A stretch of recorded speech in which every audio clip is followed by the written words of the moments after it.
샬롬. 오늘의 말씀지기 이창욱 간사입니다. 추석 연휴 기간 잘 보내고 계신가요? 더도 말고 덜도 말고 한과일만 같아라 라는 말처럼 맛있는 것도 많이 먹고 마음도 풍족함을 누리는 즐거운 시간을 보냈으면 좋겠습니다. 하지만 말씀으로 우리의 영을 풍족히 먹이는 것도 잊지 마시기를 바랍니다. 오늘 묵상할 성경 본문은 출애굽기 22장 1절에서 5절, 7, 8절에서 31절 말씀입니다. 어제에 이어 이스라엘 백성이 반드시 지켜야 할 율법에 관한 내용입니다. 오늘 본문은 세 가지로 요약할 수 있습니다.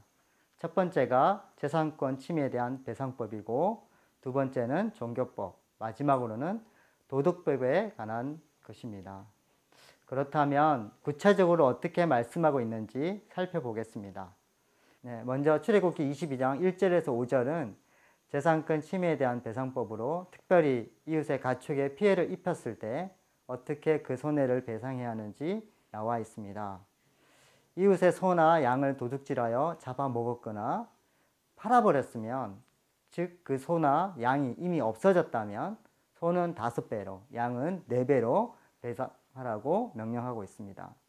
그러나 아직 살아있거나 다른 곳으로 팔지 않고 그대로 있으면 그 살아있는 소와 양을 그대로 주인에게 돌려주는 것으로 끝나는 것이 아니라 그와 같은 소나 양 한 마리를 더해 갑절로 배상하라고 말씀하고 있습니다. 다음은 소가 밭에서 풀을 뜯다가 주인이 부주의한 틈을 타서 남의 밭으로 넘어가서 이웃의 농작물에 피해를 입히면 자기 밭에 가장 좋은 것으로 배상하라는 것입니다. 이같이 성경에서 말하는 배상에 대한 책임은 피해 원금뿐 아니라 그 원금의 적게는 2배, 많게는 5배까지 배상하도록 명령하고 있습니다. 오늘 말씀과 관련하여 부끄러운 고백을 하나 하겠습니다. 저희 선교회 구내식당에서 간사가 식사를 하면 간사 할인 50%를 적용되어 반값에 먹을 수가 있습니다. 하지만 외부인은 간사와 동행하더라도 100%를 내고 식사를 해야 합니다. 그런데 제가 순모임하는 순장과 함께 식사를 하고 간사 할인을 적용받은 것입니다. 성령께서 제게 강하게 찔림을 주셨는데 마음속으로 그래, 내일 한번 더 카운트하면 되겠지 하고 넘어갔습니다. 그리고 이 정도면 꽤 양심적이지 않나 하고 오히려 뻔뻔해지기까지 했습니다.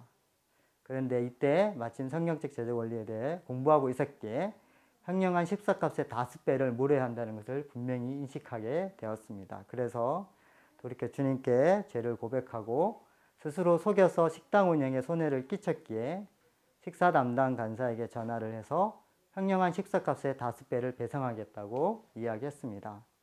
그리고 다음 날 바로 정확히 5배를 배상했습니다. 이 부끄러운 경험이 저를 더욱 정직하게 만들어주는 놀라운 사건이 됐습니다. 두 번째 본문은 종교법에 대한 것입니다. 특히 사형에 해당되는 세 부류의 사람들이 나열되고 있습니다. 이들은 무당, 짐승과 행음하는 성적으로 문란한 자, 우상숭배자입니다. 이것은 약속의 땅에 이미 살고 있었던 가나안 족속들이 범하던 죄입니다. 그들은 이렇게 살면서 하나님을 거역하다가 심판을 받아 멸망당했기에 이스라엘 향해 처음부터 그렇게 하지 않도록 강력한 경고를 한 것입니다. 악은 모양이라도 버리라고 했는데 악에 대해 너무 관대하면 결국 그 악에게 치고 말기 때문입니다. 현대사회는 무엇이든 그 수가 적으면 사회적 약자로 취급하는 경향이 있습니다. 그래서 소수자가 무엇을 하든지 그들에게 관대함을 베풀려고 하는데 이것은 정말 잘못된 것입니다. 단순히 그 수가 적다고 사회적 약자는 아닙니다. 무당과 변태 성애자와 우상 숭배자들이 그 수가 적다고 그들이 사회적 약자가 아닙니다. 그렇다면 성경에서 말하는 사회적 약자는 누구일까요?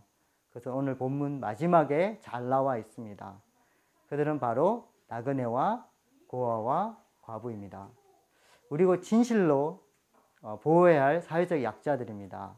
현대사회의 나그네는 우리나라에 입국한 이주 노동자들과 결혼 이민자들입니다. 우리나라도 예전에 중동이나 유럽에서 건설 노동자로 간호사나 광부로 나그네의 삶을 살았음을 잊어서는 안 될 것입니다. 그리고 대표적인 사회적 약자는 고아와 과부들입니다. 가정의 튼튼한 울타리이자 보호자인 가장을 잃은 사람들입니다. 예수님은 신약 성경에서 이들에게 하는 것이 곧 자신에게 하는 것이라고 가르치시며 이들과 자신을 동일시 하셨습니다. 이상 오늘의 말씀에서 다루고 있는 세 가지에 대해 나눴습니다. 예수님은 모세가 하나님께 받아 기록한 이 율법을 폐하러 온 것이 아니라 완성하러 오셨다고 하셨습니다. 오늘도 성령을 쫓아 행함으로 주 안에서 이 율법을 완성해가는 저와 여러분이 되시기를 주의 이름으로 축원합니다.